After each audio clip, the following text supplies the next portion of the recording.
ছেলের বউয়ের উপর রাগ করেন না। আপনার অনেক অভিজ্ঞতা আছে, বৌমার কোনো অভিজ্ঞতা আছে? নতুন এক্সপেরিয়েন্স নাই।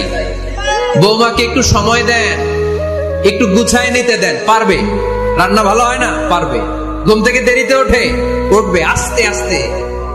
আপনাদের সাথে মানায় চলতে পারে না, পারবে, সব পারবে। আপনিও একদিন পারতেন না।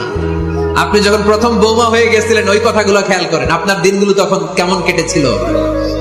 এজন্য পাড়া গায়ের শাশুড়ি আম্মারা, বউদের উপর জুলুম করেন না, অত্যাচার করবেন না। অনেক শাশুড়ি আছে পান থেকে চুন খসলে বদদোয়া দেয় বৌমারে, আছে না নাই?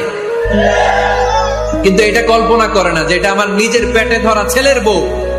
এই মেয়ের বদদোয়া দিলে তো আমার ছেলের পরিবারের ক্ষতি, আমার নাতি নাতনিদের ক্ষতি। এই কমন যোগ বিয়োগটা বুঝে না, এটা করবেন না। কষ্ট দিবেন না বৌমাকে। খেয়াল রাখবেন, আপনি যদি আপনার বৌমাকে কষ্ট